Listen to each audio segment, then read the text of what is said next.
Hi everyone, আসসালামু আলাইকুম। তোমরা সবাই কেমন আছো? আশা করি সবাই অনেক ভালো আছো। আলহামদুলিল্লাহ, আল্লাহর রহমতে আমরা অনেক ভালো আছি। তো ঢাকা থেকে চলে যাচ্ছি বাসার উদ্দেশ্যে। তো রাস্তায় কি হলো সেটাই তোমাদের সাথে শেয়ার করব। ভিডিওটা প্রথম থেকে শেষ পর্যন্ত দেখার অনুরোধ রইল। তো বাসে উঠবো এখন। তো এই তো বাসে উঠে বসলাম।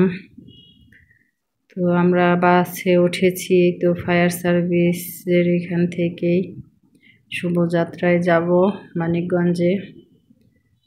তো এই তো এই অফিসটার সামনে দেখলাম পানির ব্যবস্থা করেছে। সাধারণ মানুষ, রিক্সা চালক, গাড়ির ড্রাইভার সবাই পানি খেতে পারে। যাক আলহামদুলিল্লাহ, এই গরমে যে একটু পানির ব্যবস্থা রেখেছে তার জন্য। তো এই তো বাসে ভিতরে বসে আছি। বড় ছেলে আমি 2 সিট নিয়েছি, ছোট ছেলে আমার বাবা 2 সিট, 4 সিট নিয়ে আমরা মানিকগঞ্জে এসেছি। তো এই তো অপেক্ষা করছি, বাস না ভরলে ছাড়বে না। তো এই তো সকাল সকালে রওনা হয়েছি যেহেতু অনেক গরম। তো তোমরা ভিডিওটা দেখতে থাকো, ভালো লাগলে অবশ্যই লাইক কমেন্ট শেয়ার করবে, পাশে থাকবে, সাপোর্ট করবে, এটাই আশা রাখি। তো এই তো বাস ছেড়ে দিয়েছে, অনেকটা এসে পড়েছি। তো এখান থেকে আবার ভিডিওটা চালু করলাম। তো এই তো যাচ্ছি তো রাস্তার মাঝখানে একটা দুর্ঘটনায় বলে, ছোটখাটো দুর্ঘটনা। তো তোমরা দেখতে থাকো। আল্লাহর রহমতে সুস্থ মতোই বাসায় পৌঁছেছি।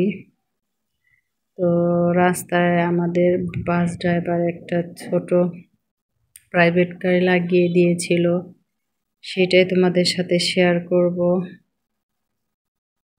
তো কি বলবো, যাক আল্লাহ যা করে ভালোর জন্যই করে। অল্প থেকে বেঁচে এসেছি, সেইটাই কোনো বড় ধরনের দুর্ঘটনা ঘটেনি আমাদের সাথে। তোমরা সবাই দোয়া রাখবে আমাদের জন্য।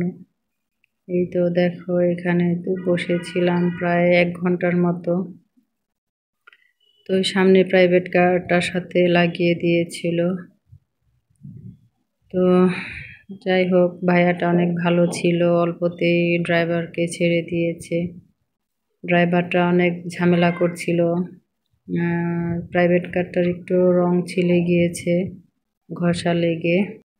চলে এসেছি বাসার সামনে, তোমাদের আর ভিডিও শেয়ার করিনি, ক্যামেরাটা অন করিনি আর। তো তোমরা সবাই ভালো থাকবে, সুস্থ মতো বাসায় পৌঁছে গেছি আলহামদুলিল্লাহ। তোমরা সবাই ভালো থাকবে। আজকের মতো ভিডিওটা এখানে, আল্লাহ হাফেজ।